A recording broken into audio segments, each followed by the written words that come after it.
Welcome back to the show, everyone. I have with me Mr. Dean McKillop, my co-host as always, and a very special guest, Mr. John. Welcome to the show. Thank you. Appreciate it. Thanks for having me here, guys. Mr. John sounds good. Mr. John sounds very formal, doesn't it? It does. Yeah, it does. I can do that. One of the girls from Jiu-Jitsu that I roll with actually put us in contact, and I wasn't actually familiar with your stuff until she said, I think John would make a great guest. And so I checked your stuff out, and yeah, really pumped to have you on and share something a little different with our audience today. Very much so. Yeah, usually we've got power lifters and bodybuilders and other coaches on. And from what I understand of your content, you're a mindset coach. Do you want to tell the listeners a little bit more about who you are, what you do, and why you do it? Yeah, for sure. I'm John, Mr. John, as they call me. And I am a mindset coach. It's a weird space. It's like life coaching, high performance mindset coaching. That's my space. I come from a very athletic background, from the military and then bodybuilding and then CrossFit, and even strongman as well. And then I did my Guinness World Records. So came through the athletic background and realized I became a certified hypnotherapist. And then I realized that I wanted that tool to help athletes. And I realized that through doing NLP training and hypnotherapy training that everybody could do with a coach. And I have a quote that it's no longer a privilege, it's a necessity to have a coach. And I'm sure if you work with athletes, maybe I'm sure you probably coach athletes, that just having a coach in all aspects of life is just a game changer. It's someone that sees things differently than you do, has the tools to help you get what you want, and you can just reach your goals so much faster. So that's what I do. That's what I help people with. Cool. We initially, when we started Flex Success, had 2 tiers. One tier was if all you needed was prescriptive advice on your nutrition. Hey, eat this or eat to these numbers or whatever. Yeah. And another tier if you needed a bit more support. And very quickly we learned that everyone needed a bit more support, and we got rid of the first tier. And so we totally agree that everyone could do with a coach. And I don't think coaching people is just giving them a meal plan. Yeah. Not at all. It's an interesting space in nutrition one, because the theoretical part of it is actually kind of easy. Eat more vegetables, eat less. You know, like it's not hard. Right? But it's the implementation and consistency of implementation that takes the most amount of work. And that's really more about having conversations than it is telling people what to do. Hey, I'm interested. What's your Guinness World Record? I'm sure you know an exercise called a muscle up. So it was a ring muscle up, but strict. So without doing a kip, 24 hours, as many as possible, just around the clock. How many did you do? That's gross. Guess. Too many is my guess. 1,025. What does that's a lot. Yeah. What does that work out to be per minute? It's less than 1 a minute, actually. Oh, okay. So 1 a minute for 24 hours straight, still impressive.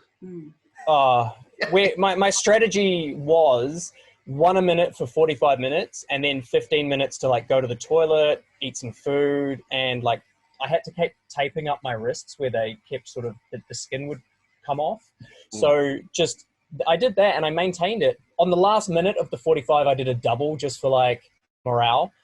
And then at the like 16-hour mark, I started getting DOMs from the day before. So it's like my DOMs kicked in while I was still going. Oh no. And yeah, it started to get hard. My hands really ripped then, and I had to take like 30 minutes to get like the skin cut off and retaped up. And that's when the pace slowed down a bit. And I had my partner at the time, I got her to do the maths. Like, how many do I need to do? Because I had to get over 1,000 to set the record. Mm-hmm.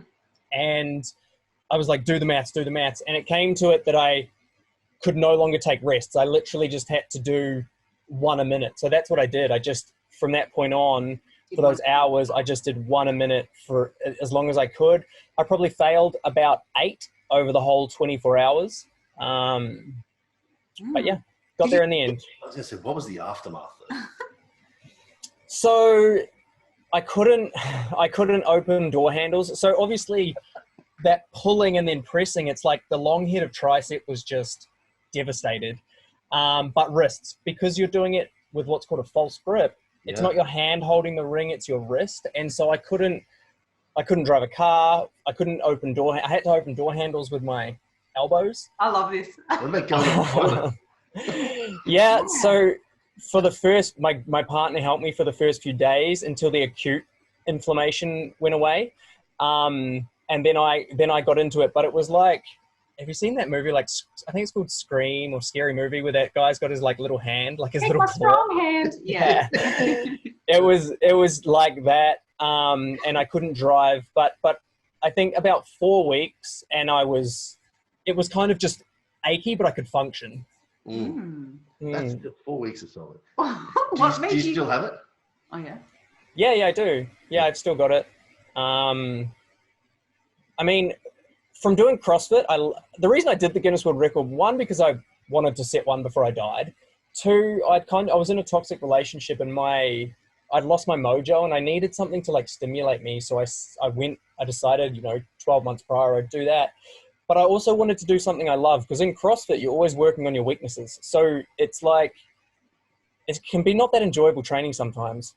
So I wanted to do something I loved, which was muscle up. So I'm pretty good at them. I'm ex-military, so 24 hours of like hard work is right up my alley. So I think they'd have to be a bit of a beast to get there. Would you go back at them if they beat it? No. I think that would be an ego play.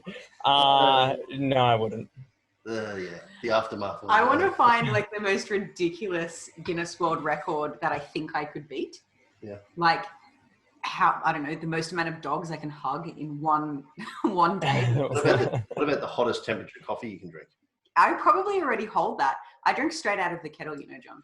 No, you do not. I do. Well, I pour it into a mug, obviously, but yeah. But I do. What's your mouth made of? Asbestos is what I claim. Her and my mother, they have asbestos mouth. Oh, he has a princess mouth. It's got to be like room temperature for you. I'm the same. I cannot do heat. Need to like put ice on it first. Okay, I'll look that up in the Guinness World Record. Hottest drink ever consumed. Well, that's a fun. When Liz used to make me tea, That is a fatal decision that you could be making though. Also, Accept the challenge. Okay.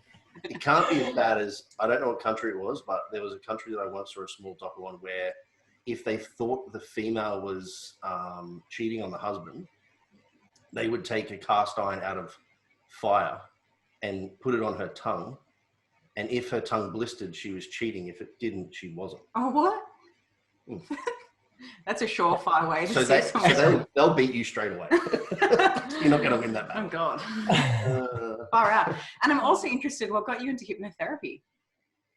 I wanted to understand athletes better, because I was training athletes, and some of them would get great results and others wouldn't. And I was like, there's a level above the training and nutrition, like what's going on?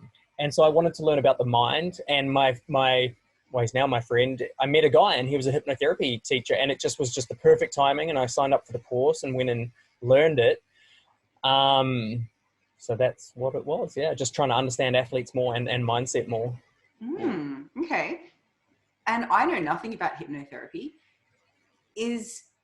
Talk to me about, my idea is that it's a bit voodoo, because I see people try it on stage like, and now you're a chicken, cluck like a chicken. Expel some myths for me.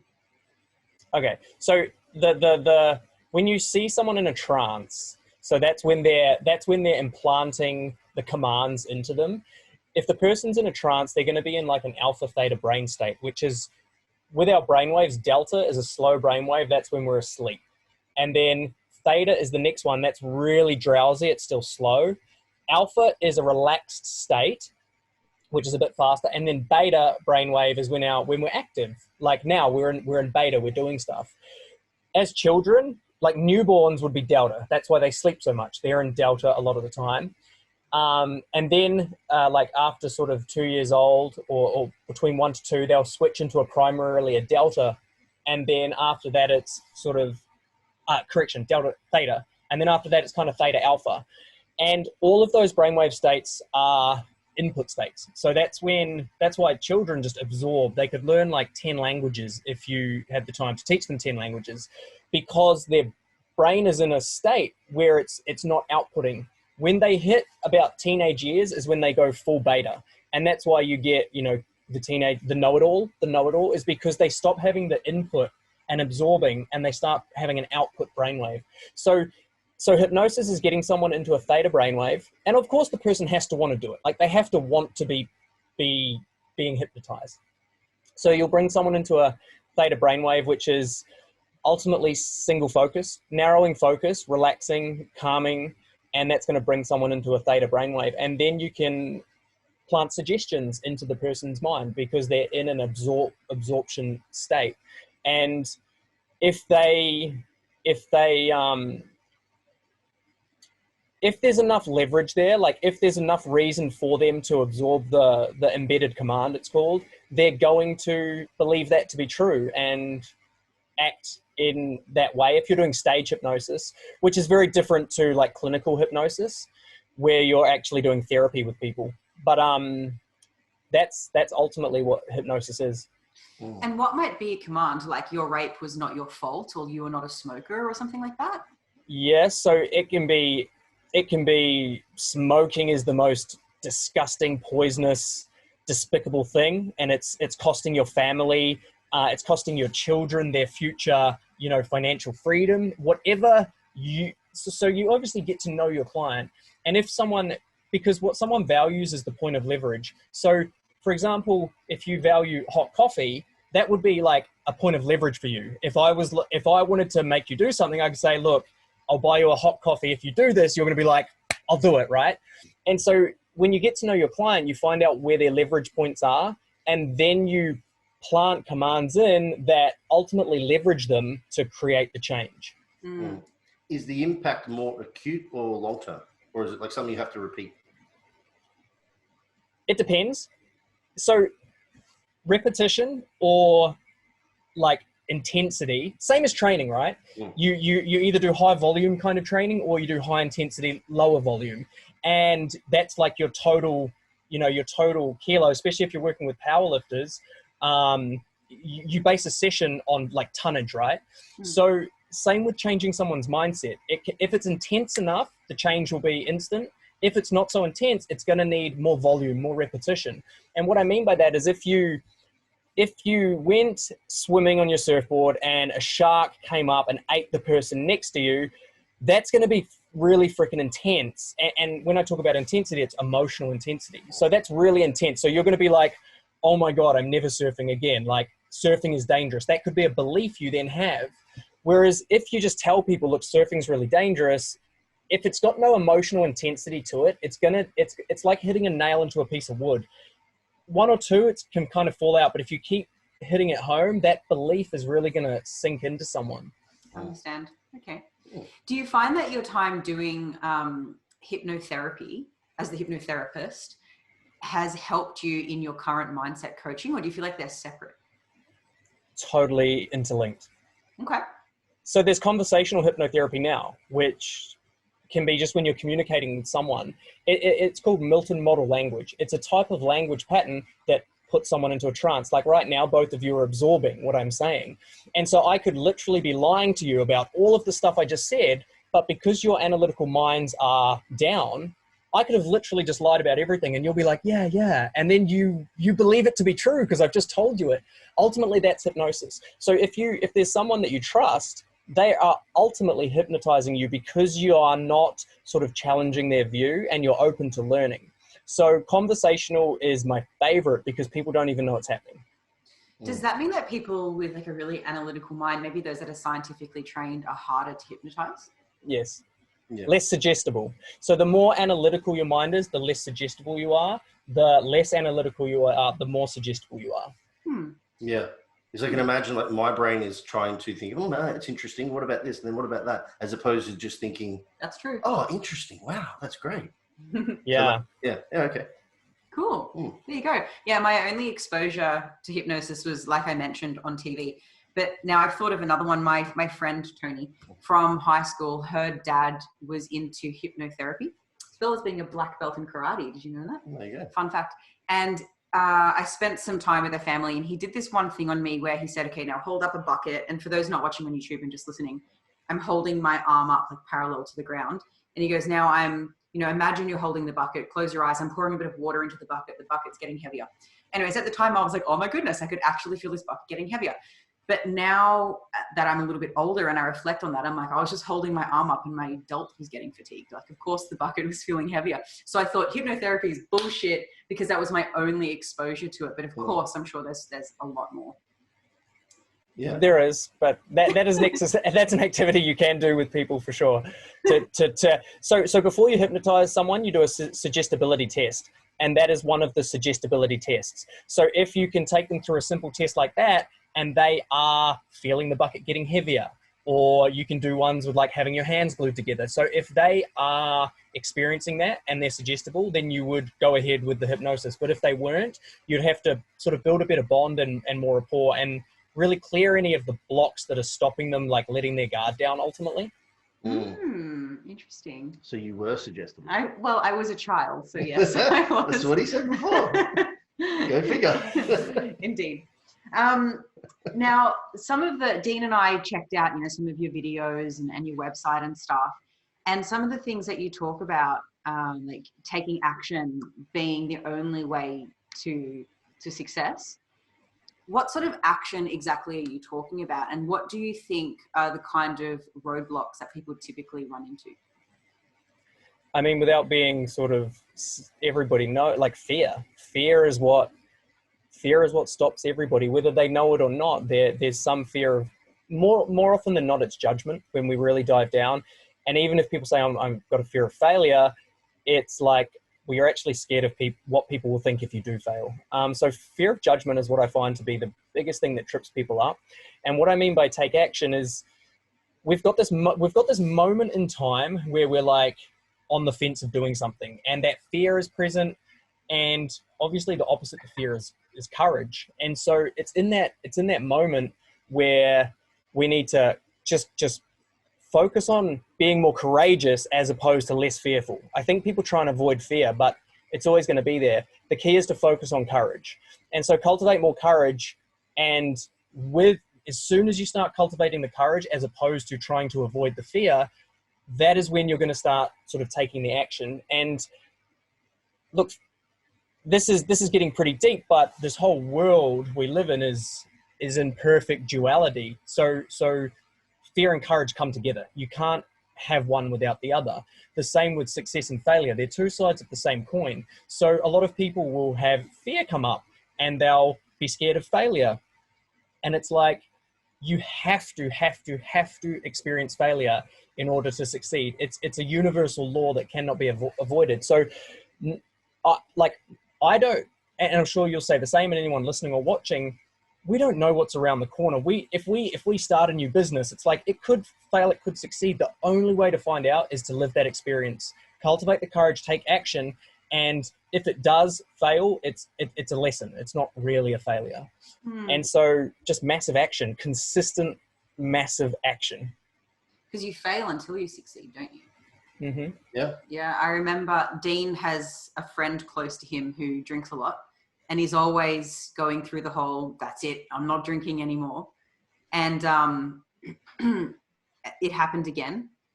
And I said, I wonder, when this cycle, when the cycle's going to continue and he's just going to start drinking again. And Dean said, well, you always fail until you succeed. And it's the same with trying to do 1,000 and whatever chin-ups that you did in 24 hours or build a business. Not chin-ups. Let's not undercut them. Sorry. Pull-ups. Thank you, Dean. No, pull-ups, muscle-ups, strict. This ain't no joke. I'm sure the listeners are so sick of hearing me say this, but I recently started jiu-jitsu. And one of the things the black belts always say is a black belt is just a white belt that never gave up. And it's so true. Just be consistent. You will fail. You will get choked out. You will have days where it sucks. But the only way to get to black belt or insert idea of success here is to be okay with that. And just keep showing up. Yeah, I think that's what people struggle with the most, though, I think, is showing up repeatedly in the face of failure. Or boredom. Yeah, or fear, like you said, probably the fear of failing again. What advice would you have for people that are like that? Like the people that typically, okay, let's draw a parallel into our world. We know that it's not that difficult to lose weight because systematically it's just a matter of, eating a little bit less or burning a little bit more. However, the success rate of sustainable fat loss is absolutely terrible. Less than 5%. And I think it's because people focus more on what they should do now and less on the behavior change they require long-term to make that sustainable. Because it's boring and not enjoyable now, and there's a time lag between action and outcome. And like fear of losing friends and family or whatever, distancing yourself from people that are providing like, you know, reassurance to a bad relationship. So what sort of advice do you have to people like that do just keep showing up and they do keep getting kicked in the shins, but they still need to keep going? Yeah. Well, I mean, to those people that do it, greatness awaits you. Like, you will experience your version of success and greatness.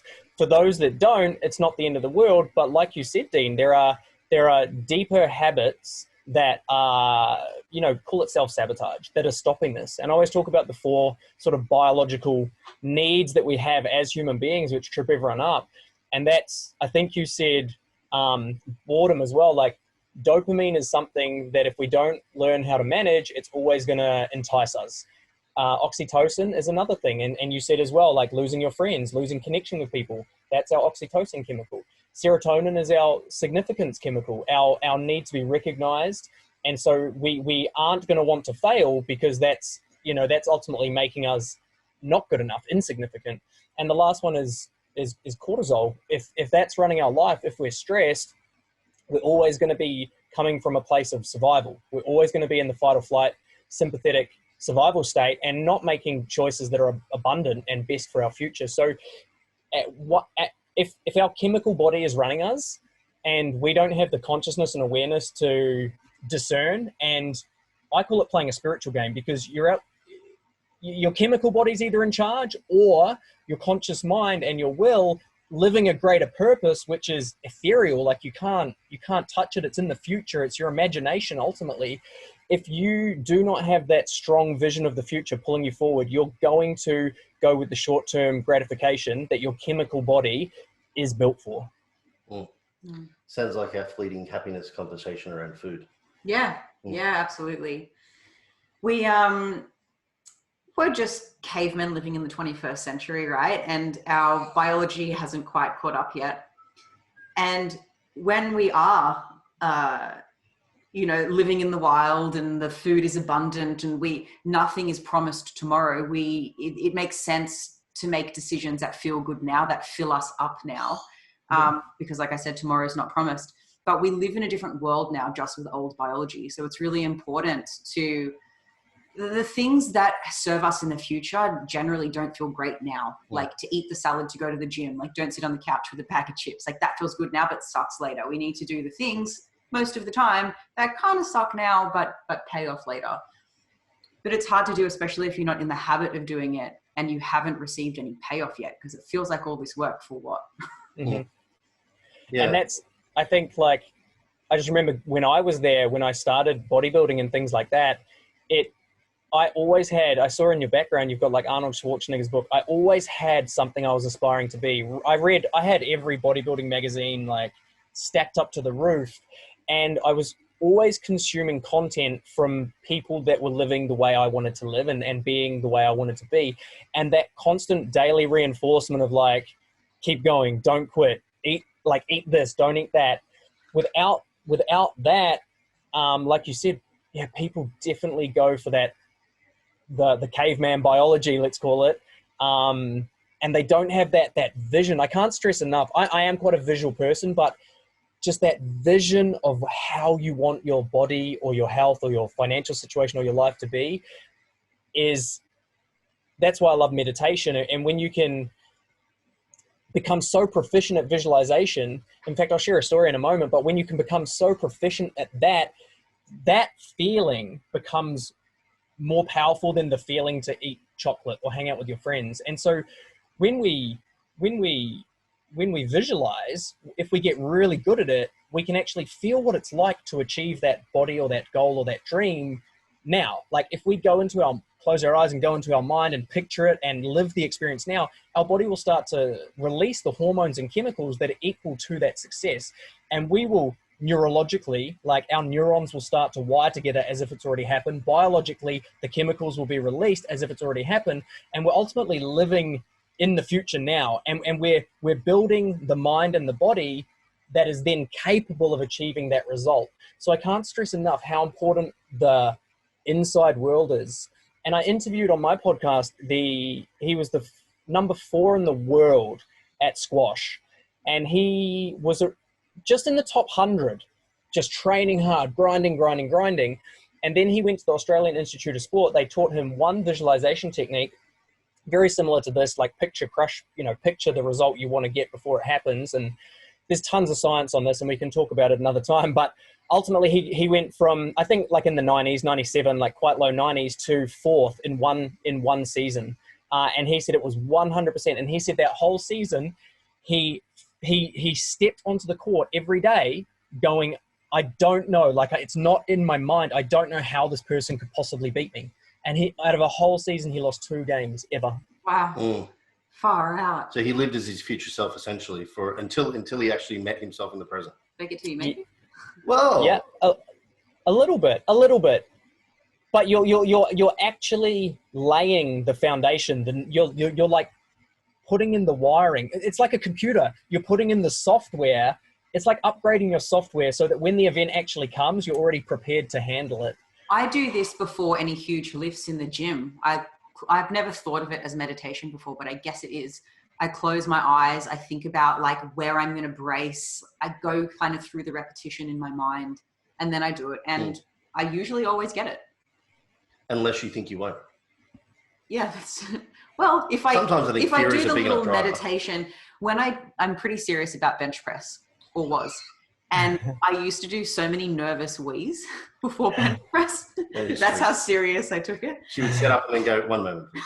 I do a nervous wee. You'd be no good in CrossFit. No, skipping. I was going to say double unders, you'd be done. Oh man, I did CrossFit for like a flash for a second. And double unders, I would always feel like, I'm so glad I haven't had a child, because it's like, I feel like I need to. It's the one. Mm-hmm. There's a famous CrossFit video. Poor girls had to do double unders mixed with box jumps. Oh, box it's like, why would you do that to them? Yeah. Just want to see urine all over the place. They're asking for it, you know. So I guess like our listeners could probably also relate to visualization before big lifts, because I'm sure everyone's done some form of that. Do you relate to that at all? Yeah, I would say like I think I do it subconsciously. It sounds to me too like visualization, like I'm not actually too familiar and caught up with what technically is classified as meditation. So I'd be interested to get your outline on that too, because I think a lot of people just think meditation is sitting in a green grass oval and crossing your legs and doing all that jazz. But it sounds to me like visualization almost could be somewhat of a form of meditation. That yeah, for sure. If people could understand that a little bit better, they might actually realize that they do it subconsciously. Yeah, for sure. And I've questioned this. I was like, what's the difference between like hypnosis, meditation, and visualization? And so I'll never forget, my meditation teacher taught me that meditation means to become familiar with. So if you're becoming familiar with your lift that you want to lift, your bench press or your deadlift or whatever, then you're becoming familiar with that. And then there's the type of meditation where you're literally just becoming still. There are so many different types. It wouldn't be worth like diving into all of them. But the core difference, I would say, with meditation and visualization is like really, really specific. You can do a type of visualization like mental rehearsal. So that would be, I did a lot with CrossFit. That's what you're doing. You're mentally rehearsing the lift. Usually it involves a motor pattern. So they did a study they've done it with pianists, they've done it with basketball players, where they got a group of basketball players, they all shot hoops from the free throw, and they were in 3 groups. And then one group went away and practiced basketball, shooting shots. Then the next one did visualization only, and the last group did no rehearsal. And the no practice group, when they retested, sucked. The visual group did come second, and the physical group did come first, but it was by like 1 shot or 1 point. And they've done studies with piano players, and a lot of piano players will just play in their mind. They won't even play. Chess players, there's the world's best chess player. He's got some fantasy name like Casanova or something. He won. He was like world champion for ages, and then some guy came along and beat him, and didn't play any chess leading up to the world the world's biggest chess match, and everyone was like, what are you doing? And he's like, I've beaten him already in my mind. And every day in his mind, he would just play chess in his mind. I think it was Casanova, and he just came along and beat the world's best chess player. So that's visualization. Meditation for me is more reflective. It's more feeling into the body, what emotions are present, healing, doing sort of healing meditations on body parts. And I've seen, if I shared some stuff with you, it would blow your mind about people. I've seen a lady, this is the most extreme, but she was blind in one eye. And I was on a week-long meditation camp, and during one of the meditations, she got vision back in her eye. So she had never had it before, never had vision her whole life, and she got vision in her eye. What do you think the reason was? Well, it depends how you want me to explain it, from the spiritual standpoint or from the like scientific standpoint. There's lose the audience if you explain it from the spiritual standpoint, don't you think? I don't know. Whichever way you think. Maybe both. Well, there's a couple of good books to read. There's The Biology of Belief by Bruce Lipton, and then there's The Placebo Effect by Dr. Joe Dispenza. And the placebo effect ultimately is well and truly proven, where, you know, you could take sugar pills for some disease, and you could have two groups, a group that has real pills, a group that has sugar pills, and almost every test, identical results. So it's the belief that the pill is working. And you can even do this with physical surgery. So if you got 100 people that need like arthroscopy knee surgery, and half of them actually have the surgery, the other half, they get the incisions, they go under, they get the incisions, but they have zero surgery, bring them out, and again, the same percentage of people are going to feel like they've got the benefit of the surgery. There's another book by Dr. John Sarno called Healing Back Pain, which is, he scanned backs for his whole life, and there are people with back pain that have zero symptoms on MRI and imaging, and then there are people with no back pain who have got messed up. And when you understand the placebo effect, this is going down the scientific route, we have the ability to control our genetics through epigenetics, which is ultimately the environment we build for our cells to produce. People used to think it was genetically done. It's not. It's done from our mind, and an epigenetic marker, which then triggers the gene the gene is like the blueprint to form the cell in a certain way. We can control all of that with our mind. And so the healing it's a belief. It is a belief that you have. That's why people with like multiple personalities, so their eyes change color when they are a different personality, and they'll have scars on their body that when they spend a month being a certain person, the scar disappears. When they spend another month being another person, the scar reappears. It is all beliefs are in our consciousness, in our mind. And when that, and I'm not talking about the brain, I'm talking about the mind, which is beyond the organ of the brain. When that belief, when that level of consciousness shifts, the physical body will adapt and change with it. Mm. God, there's so like hundreds of crazy examples of both placebo and nocebo in the literature that would just absolutely blow people's minds. Like the surgeries you're talking about, even phantom pregnancies. Mm-hmm. Do you find that you can use your understanding of placebo or nocebo to your advantage in coaching? In coaching. Or do you think it's ethically like... Maybe let me give you a couple of examples. Carla's a good example. So she's got a fused spine. So for everyone listening, Carla was the person that introduced us ultimately. She's got a fused spine and she has limitations with it. And I said, is this something you want to explore? Because I'm telling you, the world that we've been brought up to believe in isn't the full spectrum. If you're in control of this. And she does want to explore it. Now, it's out of my league. It's not my specialty, is helping people with their health at that level, but I would definitely put her onto the people that I've learned through, because I've healed scars on my body. Like I know how incredibly powerful the process is. Would I take someone else through it?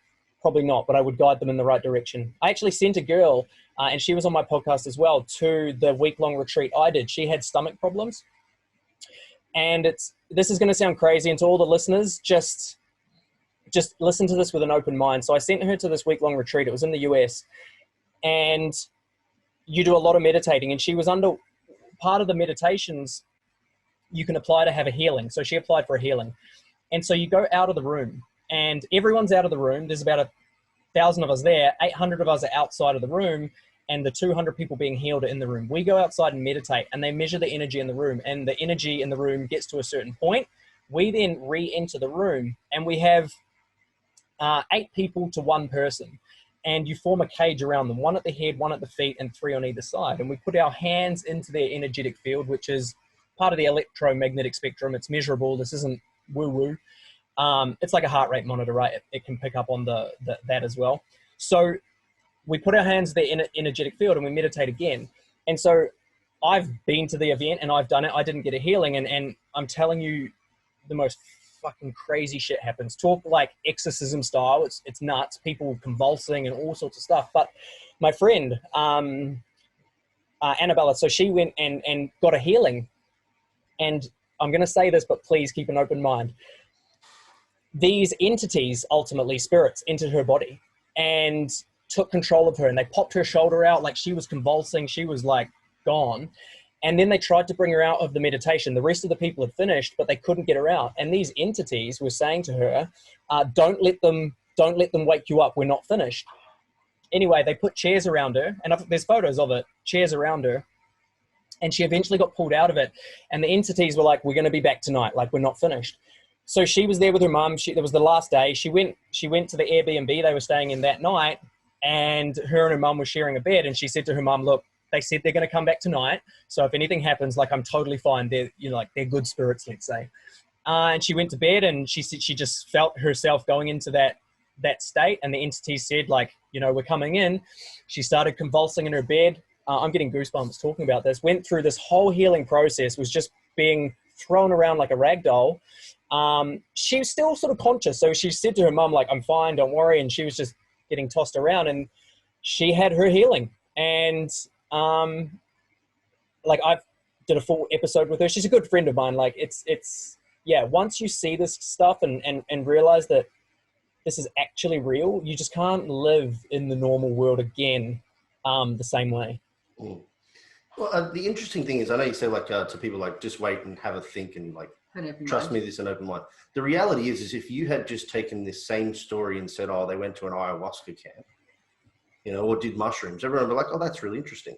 But I think it's because people, me included, because I'm very black and white, very like, what I see is what I see, I don't see beyond it, is that people don't realize the depths of where your brain and thoughts and all that can go. Like, I'm open to the idea of it working under like the influence of some form of psychedelic, because I can't personally latch into that. But I think if it exists with like a chemical manipulation, then it has to possibly exist without it. Although that chemical manipulation may actually be occurring anyway, just through varying means. Through some sort of meditation. Yeah, through meditative means, yeah. Well, our pineal gland is ultimately a little chemist. So our pineal gland, which, I mean, I don't know if you've heard that, do you tell people to drink like alkalized water, not with no fluoride in it? No. No, not something. So like the pineal gland is our little magical, they call it like the miracle molecule. So our pineal gland can secrete, when you take ecstasy, those secretions our pineal gland can do. It can release MDMA. All of these chemicals can be built inside our pineal gland and released. We've just never, so back, there's a period of history missing, but back in ancient times, this was known and this was practiced. That's why you have shamans. That's why, like, even through ayahuasca. But with meditation now, and it's all recorded, you can release these secretions yourself and have these, let's call them spiritual experiences, whatever you want to call them. So I would just, for anyone who's curious, who's like, well, this could benefit my life, there's heaps of resources to read about it and then go and experience it. And do you think everybody has the capability and capacity to reach it? Or is it at varying levels, just like most things? If you're mentally open to it, yeah. Perhaps. Yeah, exactly that. I think it's like anybody can do it, but not everybody will do it. Yeah. Well, I mean, like DMT is natural, so. Yeah. A book that I read recently, Who was the author? It's called The Irrational Ape. Who wrote that? Anyways, they talk about the physiological reasons why people have these, not all spiritual experiences, not specifically the ones we're talking about, but why people kind of like feel entities or see ghosts or have these, and it kind of explains it in a way that I think people who are closed to more spiritual circumstances might understand. Yeah, it's an interesting space. I think let's call it like the physical health space, like encompassing nutrition and yourself and osteopaths and all that, because a lot of even the science world, so like chiropractors, osteopaths, and those that treat individuals with manual therapy are now starting to tap further into the psychology of pain than they are even the physical manipulation. The biopsychosocial model. Exactly that. And like a good friend of ours, Nick Papastamatis, who runs... I know Nick very well. Ah, man, he's the best. Yeah. Side note with him, do you watch Brooklyn Nine-Nine? I've seen it. I snapped my collarbone and I watched a couple of episodes while I was healing a couple of months ago. Just Google Agent Pimento and then tell me that isn't Nick. He looks exactly like Nick. Exactly the same. I'm going to do it now while we're talking. But yeah, Agent Pimento.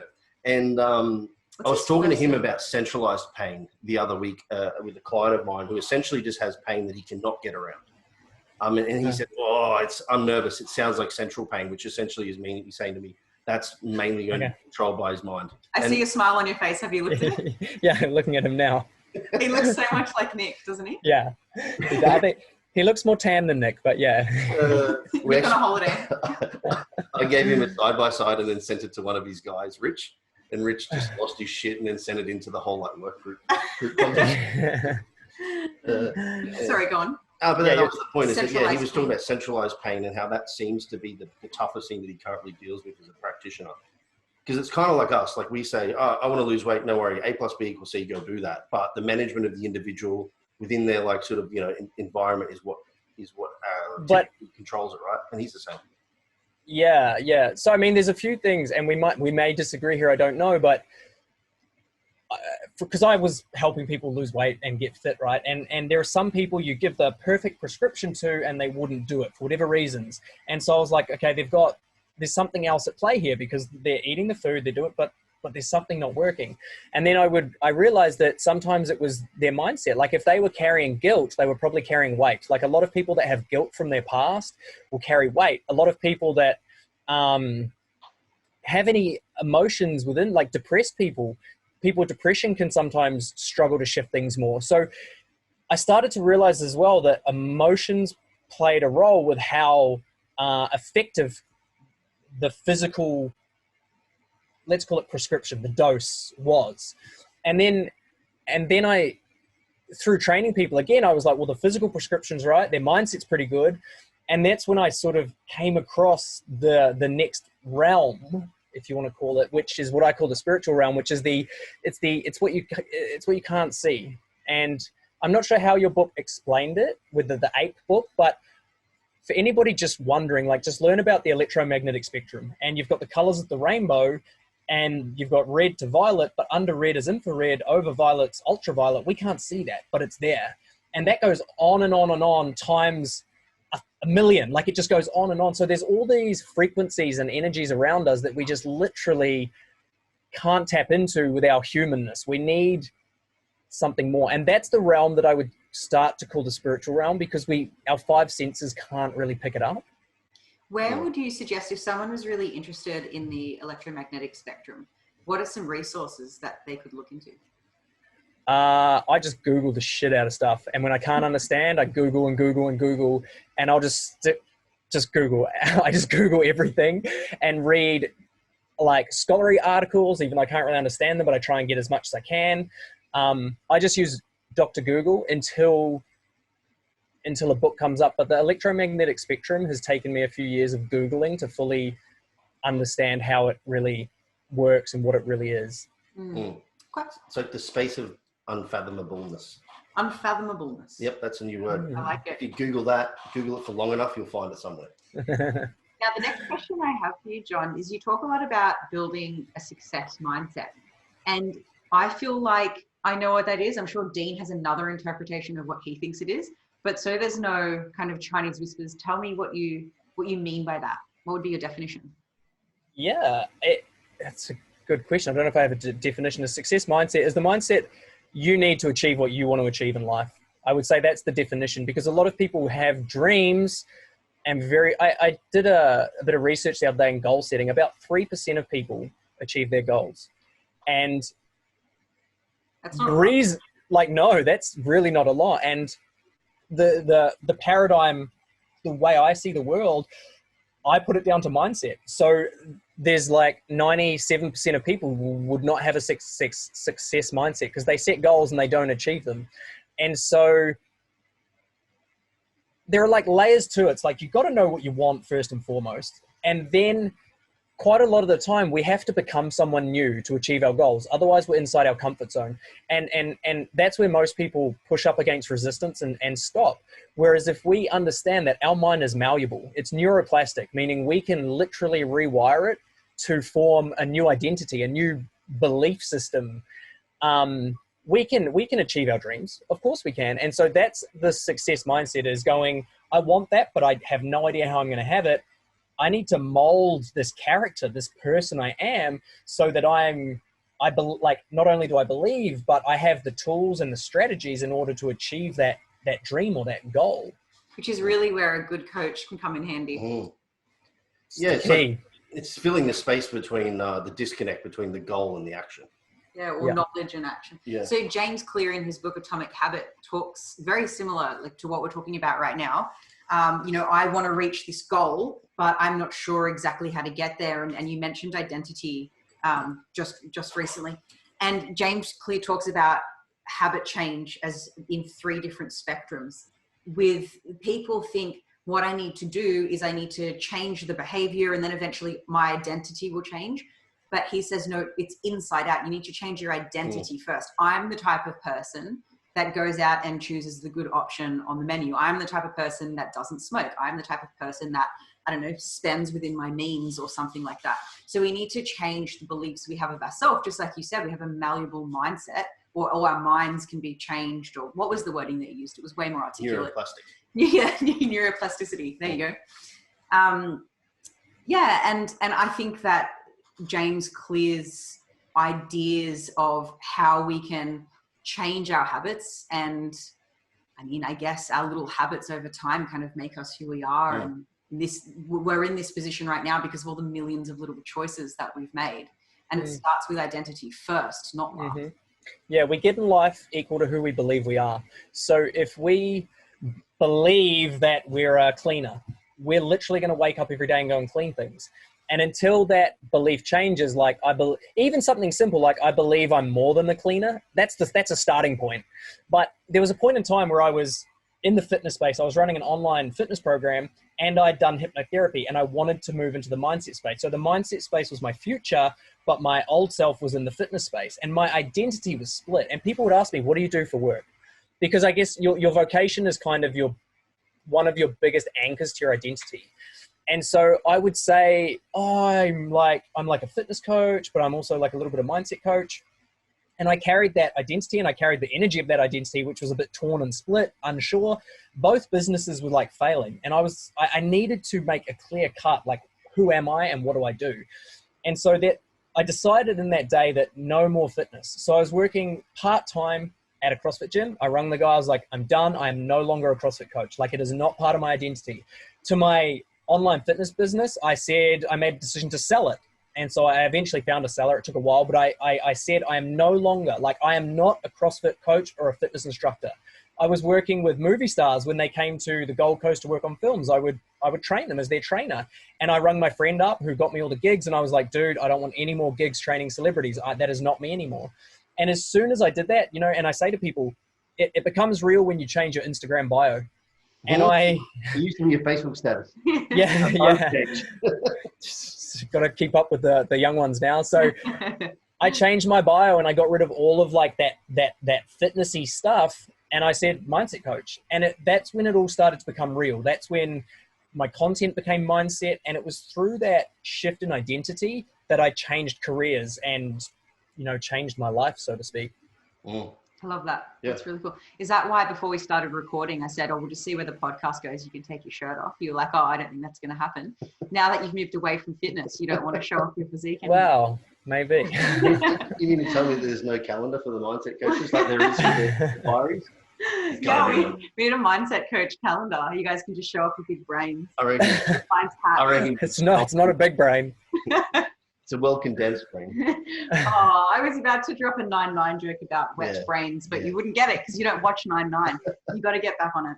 No, I think that reverse engineering of identity, the identity you want to withhold, is probably one thing that a lot of people fail with. You know, the ability to foresee that you're capable of it. You know. I had a call with a client. What is today? Thursday. Wednesday. Wednesday. Oh yeah, is it? Yeah. Gosh, I don't even know which way's up. On Monday, I had a call with her 2 days ago, and she said to me, I'm the type of person that when I find a food that I like, I'll just keep eating it. I have no portion control. I'm the type of person who blah, blah, blah. And I said, hey, like, why don't we work on this? What type of person would you rather be? Okay, now when faced in this situation, repeat to yourself, I'm the type of person who practices portion control, whatever. And she kind of laughed and she was like, that's so not me. That's not true. And I said to her, like, it's not true until you build evidence that it is. And the first few times it's going to be very challenging because you have this preconceived idea that I'm the type of person that X, but you need to start putting evidence in the favor of your new identity. And then you will start to believe it. So of course, at first you might feel like a fraud. It's not true. I don't know if I can. But we just need to prove to ourselves that it is, and you can. Another good question. So this is where NLP is great for all of this stuff, because NLP is neuro-linguistic programming. So it's linguistically programming their neurons, their mind. So a good question is, when did you decide that? So if she's like, that's not me, you can say, when did you decide that? Because she wasn't born with it. So there would be a moment in time, and this is what she'd probably say. She'd be like, oh, I've always been like that. Okay, that's what everyone says. And it's like, specifically, when did you decide that? Because you weren't born with it. And it'll be hard for her because she would have become unconscious of when she formed that identity. But when you can there'll be an event. I guarantee it. There'll be some event. Her mum would have said to her, make sure you eat all your dinner. There would have been some event where she made the decision. And remember, it would either be repetition or a very significant emotional time. Maybe she got belted for not finishing her dinner or something. Or it was just repeated in the family. She would have decided that was true because that's how beliefs are formed. And so if you can get to like, when specifically did you decide this? If you can discover that event and shed awareness on why she made that decision and the fact that it isn't actually true, but you did it at that time based on survival to survive. That's why we form these beliefs, and shed light on that, massive awakening. Like, whoa, that's not even true. Like, I made that up because I thought I just thought that's what we did. So yeah, getting to the root of when decisions are made and shedding light on the truth of the matter can be really life-changing. That's a really interesting tool. I'd never thought of asking that question before. Cool. Because then they have to actually talk to you about when that identity was. Yeah. Well, created. I guess it would be like, when did you learn the alphabet? Like, I don't know. And it would be ridiculous to say like, I was just born knowing it, but that's not true. We're not born knowing anything. Right, Dean? This is actually something we clash over. It's true. Maybe not a topic for today. Now we've got some questions to wrap up with, if that's okay with you. Yeah. First, are we going to normal questions or something we're sharing? Oh, it's something we're sharing. Yeah. Go on. We typically get towards the end of the podcast, mate, and we ask them if people have something worth sharing. And that can be like a piece of advice, a piece of material, some form of course. Yeah, book. Anything you think that essentially is going to be valuable to the listener. Could be one of your courses. Could be. When's this being released? We never know. No, it's being released, not this Monday coming, but 2 Mondays after that. 3 Mondays What's that, from like now. like under a month? Yeah. There's so much worth sharing. Look, get the book You Are the Placebo from Dr. Joe Dispenza. That, I would say, is something worth sharing because it will help you if you're an athlete because of maybe injuries. It just shows how beliefs shape your physical body, and that for someone trying to lose weight, it's going to demonstrate that, and it starts to introduce you to the ethereal, spiritual, call it what you want, the world that we can't see. But also I'm super excited because I'm actually launching a new program, and honestly, it's going to be so badass. And we all get to, it's called Unlock Your Hero. And it is about building, let me pitch you and let's see how this goes. So if you were a fictional character, who would you be? Definitely Jasmine from Yeah, you started Aladdin before he even finished. Aladdin. Yeah, Aladdin was my childhood crush, and I always wanted to be Jasmine. Okay. I can see it in you. I can see it in you. And yourself, Dean? I have no idea. Dean's not a very creative fellow. This is a hard question for him. Well, that's a limiting belief that he can become creative. And yeah, I can... You know, ask me when I felt like this, please, John. Well, just a little exercise. I typically haven't been creative from the military, very like, but I did an exercise the other night to unlock more creativity. And I have my dreams of what I want. And I wrote down 5 different ways that dream can come into reality, but completely fictional, out of this world. Like, you know, aliens come down and they give me all the answers. Like, I wrote that. And the next day, dude, my brain was alive again. I was like, you know what? The next day I came up with this program. So this is crazy. So just a fictional character, anyone, the Incredible Hulk. I don't care. I'll just be let's go super cliche and say Hercules. Okay. That's I don't even know what he does. I'm judging you. I don't even know what he does, though. I just know him. Okay, so he lifts things up. So now you've got your fictional character, and I'm going to give you 2 options. And which one would you choose? Option 1 is you have cool weapons and you have some special items, but you have no courage, no heart, no vision, no passion, no love. Or option 2 is you have no weapons, no special items, but you have courage, love, heart, passion, and vision. What would you choose? Option 1 or option 2? Relationship right now. Oh, really? Yeah. Okay. Don't you think? No. Okay. Well, I'll keep that to myself then. Definitely the latter. I'm choosing option 2 as well, for sure. Option 2. Okay, so if you chose option 2, keep listening. So, right? This is a bit. It's true. So we all know that it's our character that makes us successful. It's not what we have essentially. It's the character that has the courage to step forward in the face of fear, has the vision so that we don't get lost, has the love so we have empathy for those we want to look after and protect. So I want to invite you on a 5-day quest to unlock your hero. It's a free 5-day quest. And we're going to dive in and we're going to unlock, Dean, we're going to unlock your creativity. We're going to unlock the parts of yourself that are not fully expressed so that you can achieve your goals. Would you like to come on the quest? Sure. Is it just him taking mushrooms in a bedroom by himself? The hilarious thing is that I've often said, Maybe. I think I need to try mushrooms so that I can unlock some of the shit that I don't know exists. I've always said creativity is a skill.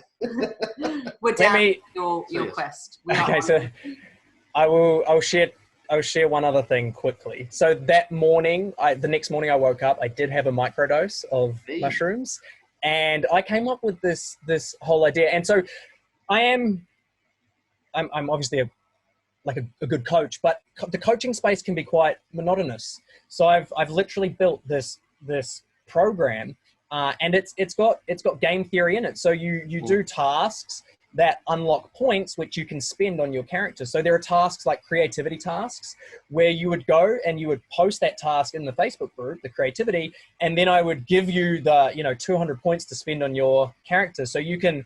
And it's quite cool. Like if I showed you the dashboard we're working with, you'll type the points in, and you can see your the creator is we're working with 10 archetypes. There's the innocent, the lover, the warrior, the sage, the magician, the jester, the creator, the seeker, the ruler, and the jester. And you will see your creator, if you do that task and post the homework, you'll see your creator actually go to the next level. And so it's a way we can tangibly measure people unlocking the parts of themselves that they've repressed for so long. Cool. That's cool. I'd buy the biggest shield. Yeah, you would. That's why you would want the points, just to buy bigger tools. I'll be in there talking about this moment that I met this girl in Sydney and she told me I had no creativity. And ever since then, I've just had this complex that I'm just not a creative guy. Yeah, okay. That was the moment that you decided. Mr. 2 plus 2 over here. That actually sounds really cool. So is that being released soon? It'll be in the next month or two. I just bought the domain name, Unlock Your Hero. It's all getting built out, and I'm actually getting a costume. I'm going to go all in. That's why I told you I'm getting a new backdrop for this room. It's going to be like this mythical backdrop. So I'm not just a black head if I wear black, with like plants and stuff hanging down. So it's kind of mythical. I'm getting a costume fully made and designed. And what character? Well, Aladdin. I'm getting no, dude, not Aladdin. He's not cool enough. Sorry, Jasmine. What is my partner in life? Just a peasant. Probably if you've seen Assassin's Creed, it'll have that kind of theme. If you know that at all. I don't know enough about it yet. He's a badass, and you'll see. It's kind of cool. Okay. It's not Aladdin though. But will it be a costume from the hips up, because that's what the camera can see? You're gonna like go all out. I'll go all out because I'll use it for like the promo video. I'll use it for content. Like it'll be something I embody and use when I'm even running events in person, when we can kind of do that properly again. Cool. I look forward to seeing your costume. Funnily enough, I actually wore an Aladdin costume to a Disney party once. If I saw you in that costume, you would have run away. Would have been game over. All right, go on. All right, so we've got something we're sharing. We've got a couple of fun questions, well, somewhat, and then a would you rather at the end. So first question is, if you lost your ability to speak, what would you do? Ooh. As in for work, what would I do? Yeah. I would write. I'd become an author. Okay. What would you write about? Well, I would think my first book would be around the mindset and ratios, like the traits, like creativity and things, the amount of ratio, like creativity versus resilience. Like what would be the ratios to succeed in sports? And I would written interview like athletes and find out the ratios that people have. That's an idea I've got. So that's where it would start. And then I would probably write about being a mute author. Yeah, that'd be cool. That's good. I like it. Good answer. What love language would you choose in a partner if you could? Acts of service. So the reason that we asked this question is actually, I think The 5 Love Languages was the first book I ever read cover to cover. And I really liked the book, and I told Dean about the 5 love languages, and he saw the thing on your Facebook about blah, blah, blah. IG. And I said to Dean, what do you think your love languages were? And I think we have the same love languages. We're married, by the way, which I think is really helpful in a romantic relationship, because gifts does not even register on my radar. I'm not even sure if that's a real love language. And I couldn't imagine if he tried to give me things and didn't want to, because mine's acts of service and probably quality time, and same with him. I just couldn't imagine being in a relationship with someone that doesn't speak the same love language. It would just be so difficult. Yeah, my last partner was pretty much gifts, and I was acts of service. And this is why we broke up. So we went through the love languages, and we went through another process. I talked about the biological needs earlier, like dopamine and all that, and how we can meet each other's needs. And she said to me, I'm not your slave, because I wanted her to do little acts of service, and she completely missed the point of a love language. And so we literally broke up, and it was amicable, but it wasn't happening. And I'm the same as you two, quality time and acts of service. Yeah. Do you think that gifts is a love language? Yeah, I do. Do you? I think, and we have to respect other people's love languages, even though we don't believe they're true. It's like, you know what? Physical touch, not a love language. Actually, so gifts, not a love language. Whatever, I can't remember the last one. It's like, this is the only words of affirmation is the last one. I find that one awkward. Yeah, we're not a wordsy couple either. No, the reason that I'm not sure that gifts is a love language, I mean, I'm not saying it's definitely not, I'm just questioning it. Is it more the act of giving the gift than the gift itself? Yeah, is because it's the act of giving it. Yeah, but perhaps when people are giving a gift, what they're trying to do is add value to someone's life. Do you think would you correct that? I might. I don't think that's wrong, but I would probably add to it that I think the acts of the gifts is when you receive the gift, it's like, oh, they were thinking about me, or oh, they care about me, oh, they love me. I don't think it's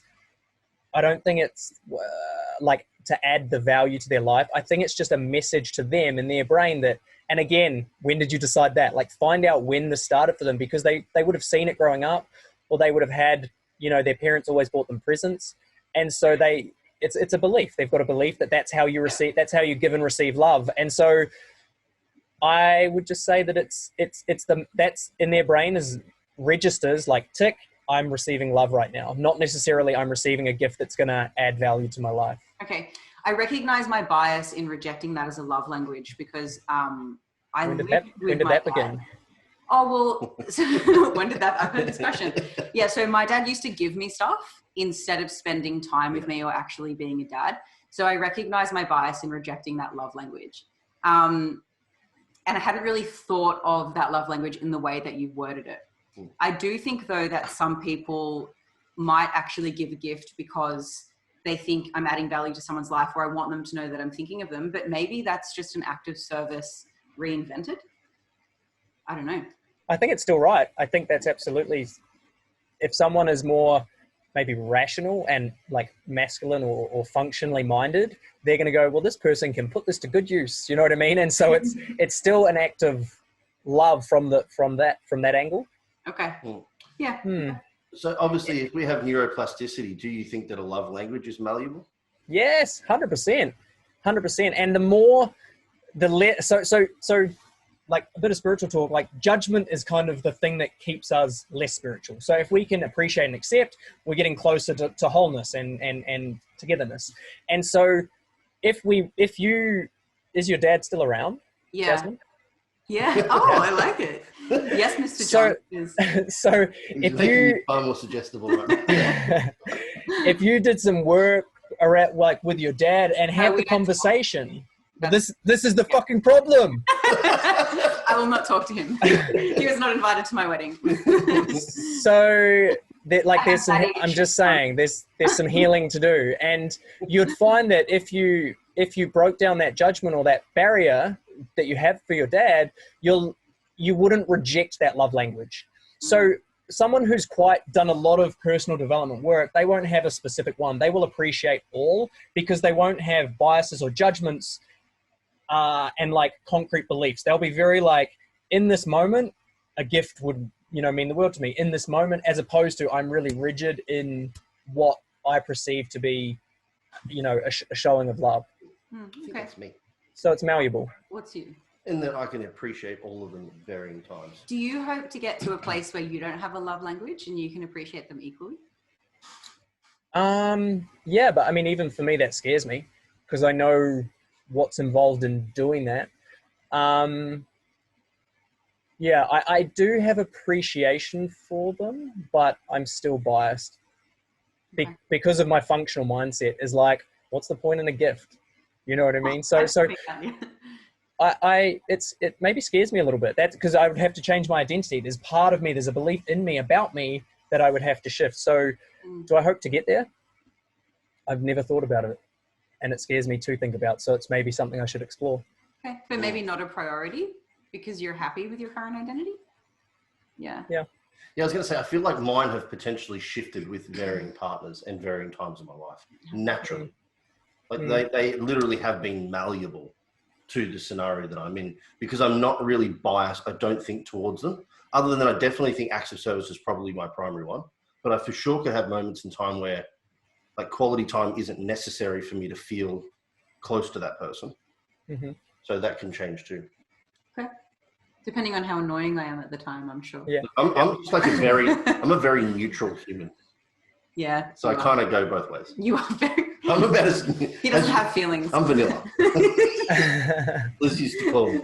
You are very vanilla. All right, shoot. Not French vanilla though. No, that's way too exciting. We've got a game. Oh. This is called Shitty Choices. For the people that are listening, they can't see it. This was actually a gift from someone all the time. It actually wasn't. It was a gift. It was a secret Santa gift to somebody who was traveling and couldn't take it. Couldn't take it, so it was re-gifted. Double win. All right, so Shitty Choices. It's a card game, and would you rather? It's just would you rather or B. They're not good. would you rather only be able to listen to Nickelback songs, or B, reread all 56 pages of iTunes terms and conditions every day for the rest of your life? Option 1. Yeah, you'd have to, because you can't get any learning. Only be able to listen to Nickelback songs. Here's a good one. No, let's do this Yeah, one. I hate terms and conditions. I never read them anyway. So to do that, get lost. I'll just have the volume down really low on Nickelback. Let's roll with this instead, because I think it suits the thing. Okay. Would you rather, A, find out for certain that there's a heaven in the afterlife, or B, find out for certain that we are reincarnated back into this world after death? Wait, so what's my choice? I like both of those choices. You have to choose whether or not for certain that there's a heaven, or that we are reincarnated. Fuck, roll a dice. Either. I'll both. Do you want there to be an eternal heaven? As in, so I said, so I'll go with B, but I think they're the same thing, but that's just me getting all spiritual on you now. But I would go B. But how are they the same thing? Heaven in the traditional sense of what you would expect out of Christian heaven. How's that the same thing as reincarnation? Okay, Christian heaven is different. What's your heaven? There's a cool documentary called The Power of the Heart, and in the first scene, if you haven't watched it, it's on Gaia. The first scene, there's this warrior, and he's angry, and he's killed all these people, and he keeps fighting, and he goes to this house of this wise lady, and he's like, show me what I need to do to get into heaven, because I've sinned, like I've killed all these people. And she's like, she's like, get out of here. And he's like, pulls his sword, and he's like, I'll kill you too. And then she goes to him, this is hell. And then he's like boiling with like, I'll kill you, like, tell me. And she's like, this is hell. And then she's like, you can kill me if you want, but you'll still be in hell. You have to live in hell every day. And then she's like, if you want to understand the secret of heaven, or how to get to heaven, she's like, stop searching. And in the animation, he like puts his sword away, and then she says to him, like, you're just a wounded young boy type thing. And he wants to kill her more, but she keeps going. And she's like, just sort of, the moment you let go of trying to be this killer, this warrior, you'll experience heaven. And he kind of cries and breaks down. And then she's like, see, now you're in heaven. So I guess my belief of heaven is it's on earth, and it is a place we live when we're at peace with ourselves. Mm. Okay. Right. That's not what I expected you to say. But that's what were you expecting? I'm curious. Well, I'd only ever thought of heaven as this kind of religious thing. I'd never thought of heaven as being at peace with yourself. So I find religion very dogmatic. And there's this cool quote, which I heard the other day, which is, in religion, you worship the follower, and with spirituality, you worship the text. So it's like, or the message. So a lot of religious people worship Jesus. And I know so many religious people that worship Jesus, but they don't do a thing like that. They just worship him. Yeah. And I'm like, well, that you're missing the whole point. Whereas with like spirituality it's like, well, what's the message of it? To, love thy neighbor, all of these really beautiful things that if you truly embraced and embodied, you would have quite a beautiful existence.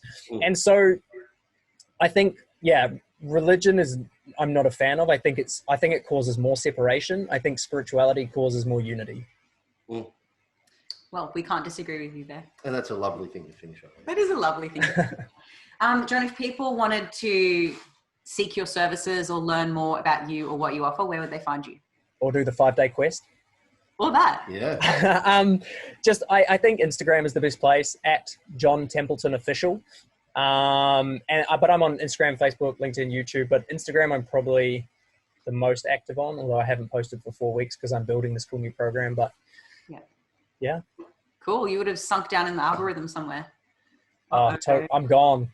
Wait till he pops back up though. Comes up guns blazing, Assassin's Creed. With this great outfit. Swords drawn. We're like, where'd this motherfucker Expectations are set high, John. Very high. Well, thanks so much for coming on our podcast and sharing that big juicy brain of yours. And well, moderately sized, very dense brain. Very dense, wet brain. You'll laugh when you watch 9. Thanks very much, mate. No, I appreciate it, guys. You are awesome, and thank you for having me.